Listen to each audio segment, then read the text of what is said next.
Hello दोस्तों, कैसे हैं आप सब। उम्मीद करती हूँ कि आप लोग अच्छे होंगे और अपनी पढ़ाई अच्छे से कर रहे होंगे। तो दोस्तों, आज हम पॉलिटी के घटना चक्र का चैप्टर संसद का तीसरा पार्ट कार्य संचालन एवं विधायी प्रक्रिया को स्टार्ट करेंगे। इससे रिलेटेड एमसीक्यू पर भी डिस्कस करेंगे। तो चलिए स्टार्ट करते हैं। नोट्स देख लेते हैं। संसद उच्चतम विधायी संस्था है। संसद उच्चतम विधायी संस्था है।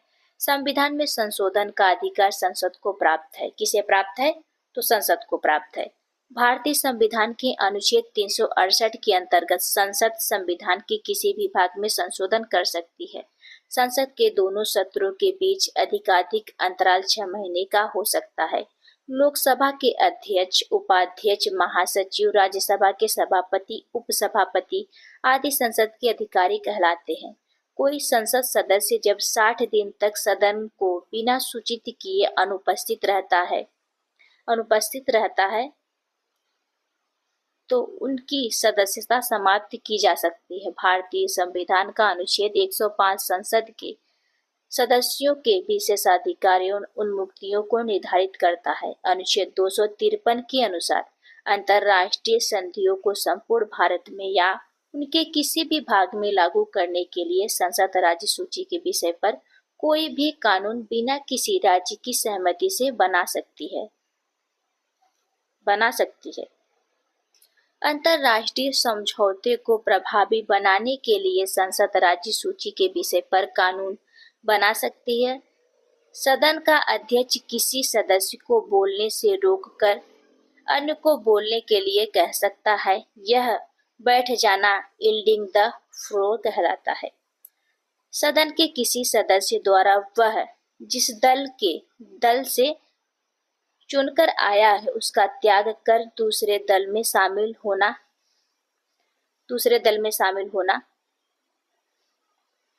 पक्ष त्याग क्रॉसिंग द फ्लोर कहलाता है। शून्यकाल जीरो हावर भारत की संसदीय व्यवस्था की देन है। यह अधिकतम 1 घंटे का हो सकता है। लोकसभा में इसका समय प्रश्नकाल के बाद सामान्यतः दोपहर 12 बजे से अपरांत 1 बजे तक होता है। अनुच्छेद 109(1) के अनुसार धन विधेयक लोकसभा में पुनः स्थापित किया जाता है, राज्यसभा में नहीं।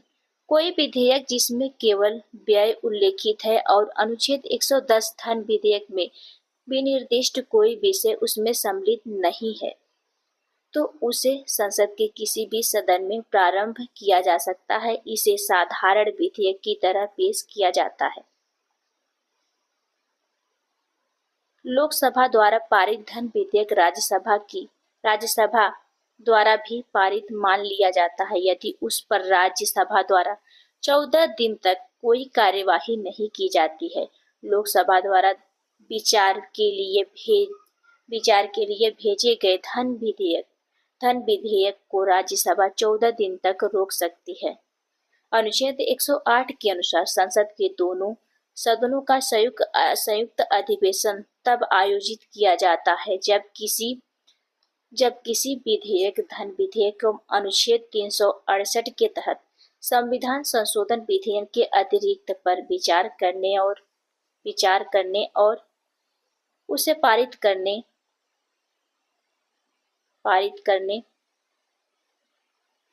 में दोनों सदनों में मतभेद हो। अनुच्छेद 118(4) के अनुसार लोकसभा का अध्यक्ष संसद के दोनों सदनों की संयुक्त बैठक की अध्यक्षता करता है। अब तक 3 बार दोनों सदनों की संयुक्त बैठक बुलाई जा चुकी है। वर्ष 1961 में प्रथम संयुक्त बैठक दहेज निरोध विधेयक पर, वर्ष 1978 में द्वितीय संयुक्त बैठक बैंक सेवा आयोग निरसन विधेयक पर तथा वर्ष 2003 में तृतीय संयुक्त बैठक पोटा के लिए बुलाई गई थी।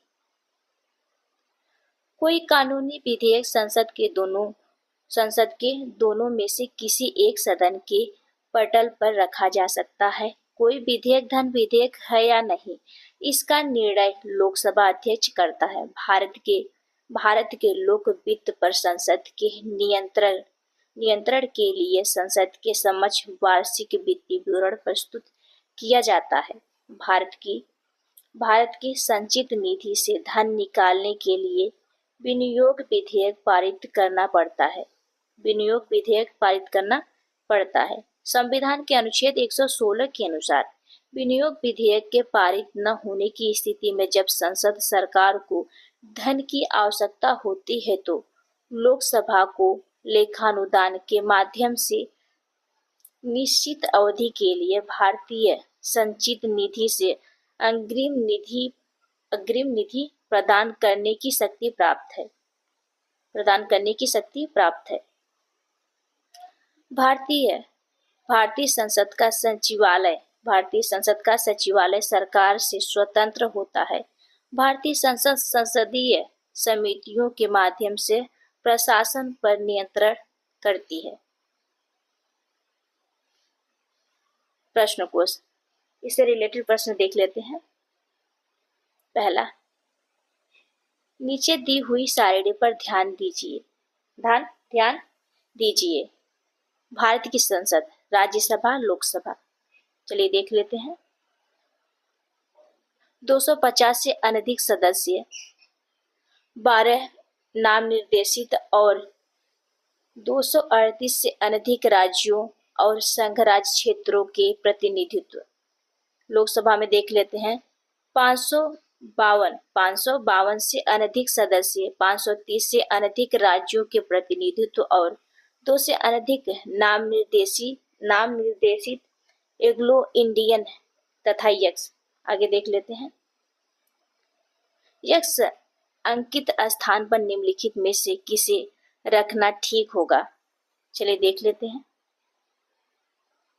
वे मंत्री जो संसद के सदस्य नहीं हैं, जिन्हें अपना पद संभालने के बाद 6 माह के भीतर अपना निर्वाचन संसद के किसी सदन के लिए करवाना है, ये गलत हो जाएगा। 20 से अधिक नाम निर्देशित सदस्य, ये भी गलत हो जाएगा। सी देख लेते हैं। संघ राज्य क्षेत्र के 20 से अधिक प्रतिनिधित्व, ये बिल्कुल सही है।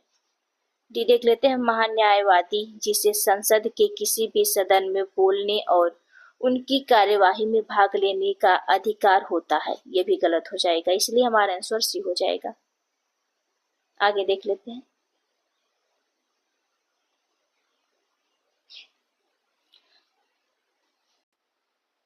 प्रश्नकाल में लोकसभा के 552 से अनधिक सदस्यों में से 530 से अनधिक राज्यों के प्रतिनिधि, 20 से अनधिक संघ राज्य क्षेत्रों के प्रतिनिधि अनुच्छेद 81 और 2 से अनधिक राष्ट्रपति द्वारा नामित अखिल भारतीय हो सकते थे। अनुच्छेद 331 संविधान 104वां संशोधन अधिनियम 2019 अनुच्छेद 334 में संशोधन कर लोकसभा और राज्यों की विधानसभाओं में अखिल भारतीय समुदाय के प्रतिनिधि को नामित करने के प्रावधान को पूर्व निर्धारित समय सीमा संविधान के प्रारंभ से 70 वर्ष अर्थात 25 जनवरी 2020 से आगे न बढ़ाते हुए निष्प्रभावी कर दिया गया है। आगे देख लेते हैं। भारतीय संविधान के अनुच्छेद 87 के अंतर्गत भारत का राष्ट्रपति अभिभाषण देता है। चलिए देख लेते हैं। संसद के दोनों सदनों की संयुक्त बैठक में, संसद के दोनों सदनों की संयुक्त अधिवेशन में, संसद के दोनों सदनों के संयुक्त सत्र में, एक साथ संवेद संसद के दोनों सदनों में। तो आपका हो जाएगा आंसर डी, एक साथ संवेद संसद के दोनों सदनों में।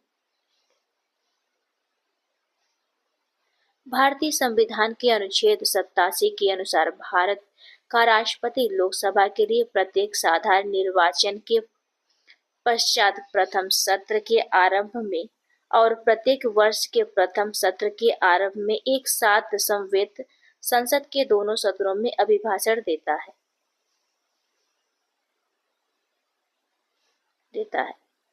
भारत के राष्ट्रपति के विशेष अभिभाषण के संदर्भ में निम्नलिखित में से कौन सा या कौन से सही है? चलिए देख लेते हैं। पहला, राष्ट्रपति लोकसभा के साधारण निर्वाचन के पश्चात प्रथम सत्र और प्रत्येक वर्ष के प्रथम सत्र के आरंभ में संसद के दोनों सदनों की संयुक्त बैठक को संबोधित करता है। बिल्कुल सही है।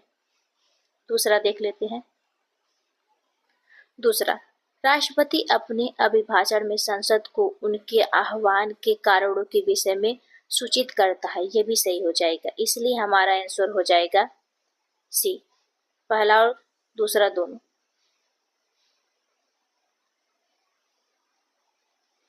संविधान के अनुच्छेद 87(1) के अनुसार राष्ट्रपति लोकसभा के लिए प्रत्येक आप निर्वाचन के पश्चात प्रथम सत्र के प्रारंभ में और प्रत्येक वर्ष के प्रथम सत्र के प्रारंभ में एक साथ संवेद संसद के दोनों सदनों में अभिभाषण करेगा और संसद को उनके आह्वान के कारण बताएगा। आगे देख लेते हैं। भारत के संविधान में निम्नलिखित में से क्या कथित है? चलिए देख लेते हैं। पहला, राष्ट्रपति संसद के किसी भी सदन का सदस्य नहीं होगा। बिल्कुल सही है। संसद राष्ट्रपति और दोनों सदनों से मिलकर बनेगी। ये भी सही है, इसलिए हमारा आंसर बी हो जाएगा, 1 और 2 दोनों। दोनों कथन संविधान में उल्लिखित है। अनुच्छेद 59(1) के अनुसार राष्ट्रपति संसद के किसी सदन का सदस्य नहीं होगा, जबकि अनुच्छेद 79 के अनुसार संसद राष्ट्रपति और दोनों सदनों राज्यसभा और लोकसभा से मिलकर बनेगी। राष्ट्रपति तो आपका हो जाएगा, पहला देख लेते हैं, संसद का हिस्सा नहीं होता है। ये गलत हो जाएगा। संसद का हिस्सा होता है, ये बिल्कुल सही है। राष्ट्रपति संसद का हिस्सा होता है।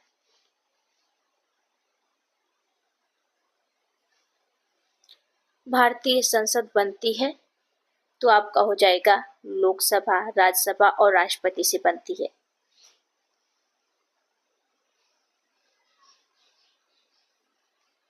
भारत में संसद मिलकर निर्मित होती है, तो आपका हो जाएगा राष्ट्रपति, राज्यसभा और लोकसभा। इसलिए हमारा आंसर हो जाएगा ए। आगे देख लेते हैं।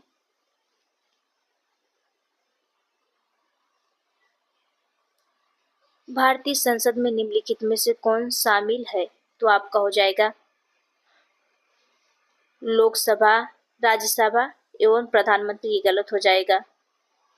लोकसभा के अध्यक्ष एवं लोकसभा ये भी गलत हो जाएगा। राष्ट्रपति एवं दोनों सदन, ये बिल्कुल सही हो जाएगा। और लोकसभा एवं राज्यसभा ये भी गलत हो जाएगा। राष्ट्रपति हो जाएगा आपका, राष्ट्रपति और राज्यसभा लोकसभा आपका मिलकर बनता है संसद। निम्नलिखित पर विचार कीजिए और भारतीय संसद के सही गठन को चिन्हित कीजिए। भारतीय संसद के सही गठन को चिन्हित कीजिए। तो आपका हो जाएगा राष्ट्रपति, राज्यसभा और लोकसभा। इसलिए आपका आंसर सी हो जाएगा। आगे देख लेते हैं। भारतीय संसद में निम्नलिखित में से कौन सम्मिलित है? तो आपका हो जाएगा राष्ट्रपति, लोकसभा एवं राज्यसभा। आंसर ए हो जाएगा। आगे देख लेते हैं। भारतीय संसद के घटक हैं, तो आपका हो जाएगा राष्ट्रपति, लोकसभा व राज्यसभा। इसलिए हमारा आंसर बी हो जाएगा।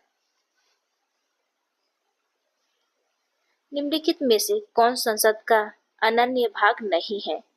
तो आपका हो जाएगा आंसर बी, उपराष्ट्रपति।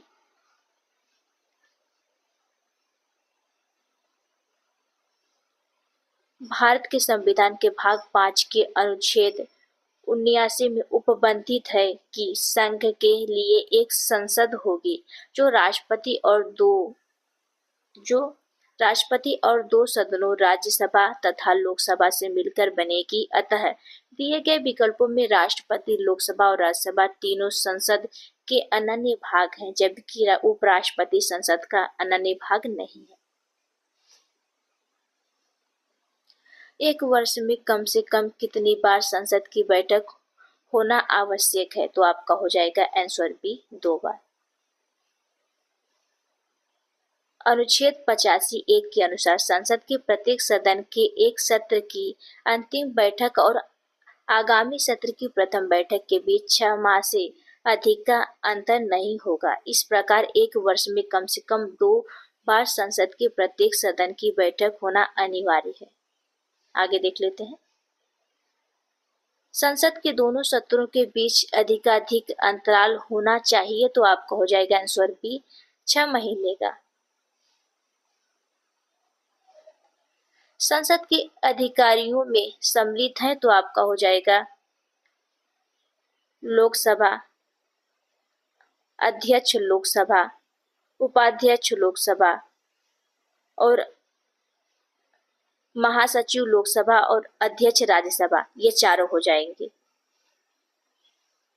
इसलिए हमारा आंसर हो जाएगा डी। आगे देख लेते हैं।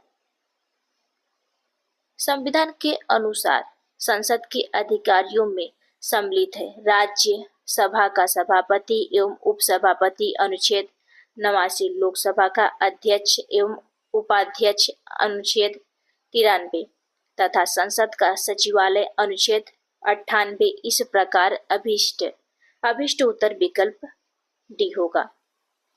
आगे देख लेते हैं।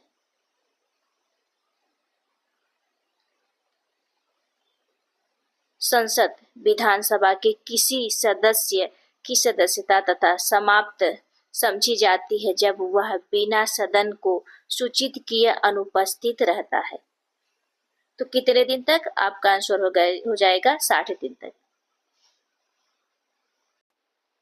अनुच्छेद 101(4) के अनुसार संसद एवं अनुच्छेद 190(4) के अनुसार राज्य विधानमंडल के किसी सदस्य की सदस्यता तब समाप्त समझी जाती है जब वह 60 दिन की अवधि तक सदन की अनुज्ञा के बिना उनके सभी अधिवेशनों से अनुपस्थित रहता है, परंतु 60 दिन की उक्त अवधि की गणना करने में किसी ऐसी अवधि को हिसाब में नहीं लिया जाएगा जिनके दौरान सदन सत्रावसित एवं निरंतर 4 से अधिक दिनों के लिए स्थगित रहता है।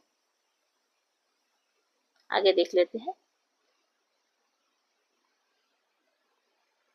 एक एमपी की सीट को रिक्त घोषित किया जा सकता है यदि वह सदन से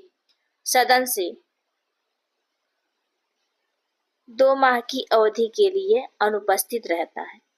2 माह की अवधि के लिए अनुपस्थित रहता है, इसलिए हमारा आंसर हो जाएगा बी। आगे देख लेते हैं। बिना अनुमति के कितने दिन संसद से अनुपस्थित रहने पर किसी सांसद को अयोग्य घोषित किया जा सकता है? तो आपका हो जाएगा आंसर बी 60 दिन।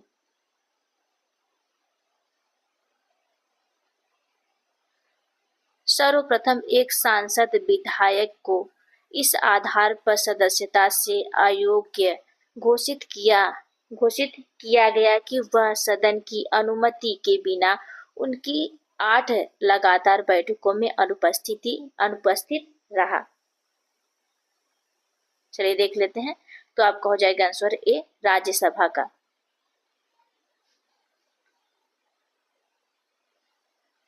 सर्वप्रथम दिसंबर 2000 में पंजाब से निर्दलीय राज्यसभा सांसद बरजिंदर सिंह हमदर्द को इस आधार पर सदस्यता से अयोग्य घोषित किया गया था कि वह सदन की अनुमति के बिना उनकी लगातार 60 बैठकों में अनुपस्थित रहे थे।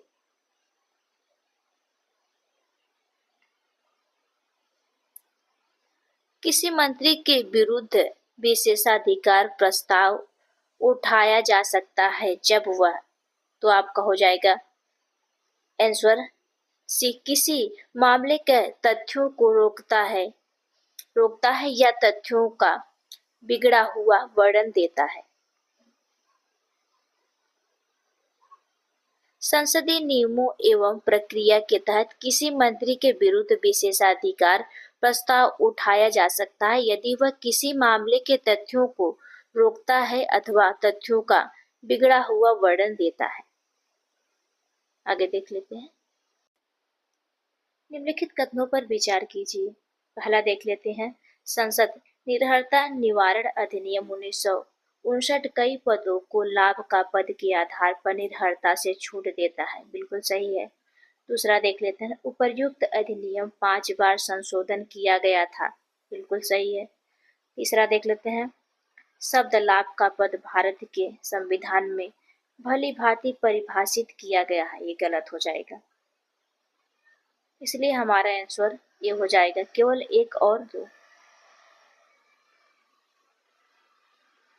संसद निर्भरता निवारण अधिनियम 1959 के तहत अनेक पदों को लाभ के पद के आधार पर संसद की सदस्यता के लिए निर्भरता से छूट प्रदान की गई है। इस अधिनियम में अब तक कुल 5 बार वर्ष 1993, 1999, 2000, 2006 तथा 2013 में संशोधन कर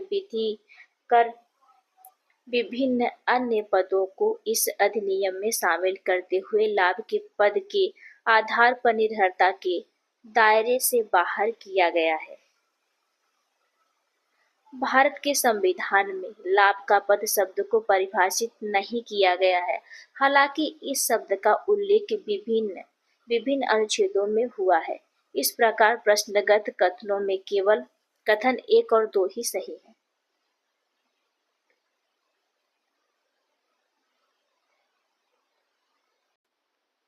लाभ के पद का निर्णय कौन करेगा? चलिए देख लेते हैं। पहला, राष्ट्रपति एवं राज्यपाल। बिल्कुल हो जाएगा। दूसरा, संघीय संसद। ये दोनों, राष्ट्रपति एवं राज्यपाल और संघीय संसद, ये दोनों करेंगे।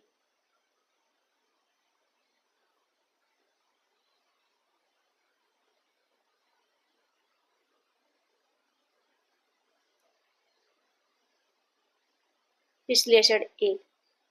कोई पद संसद अथवा विधान मंडलों में सदस्यों की निर्भरता हेतु लाभ का पद है अथवा नहीं, इसका निर्णय अनुच्छेद 102 के 1 के क के अंतर्गत केंद्र में संसद तथा अनुच्छेद 191 1 के क के अंतर्गत राज्यों में राज्य विधान मंडल करेगा। दूसरा विश्लेषण देख लेते हैं। कोई व्यक्ति जो संसद अथवा विधान मंडलों की सदस्यता से लाभ के पद के आधार पर निर्भरता घोषित किया गया है, वह अपने लाभ के पद के कारण निर्हर्त है अथवा नहीं, उसका निर्णय केंद्र में अनुच्छेद 103 1 एवं 2 के अनुसार निर्वाचन आयोग की सलाह पर राष्ट्रपति करेगा तथा राज्यों में अनुच्छेद 192 1 एवं 2 के अनुसार निर्वाचन आयोग की सलाह पर राज्यपाल करेगा। अतः विश्लेषण 1 के अनुसार सही उत्तर विकल्प बी होगा तथा विश्लेषण 2 के अनुसार सही उत्तर विकल्प ए माना जाएगा।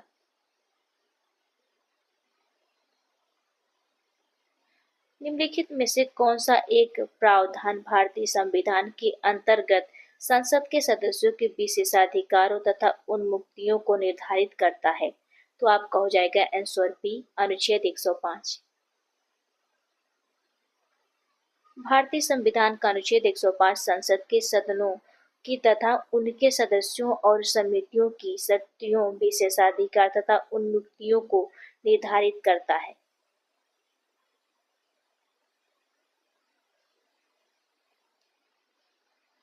निम्नलिखित में से कौन संसद सदस्यों का सामूहिक विशेषाधिकार नहीं है?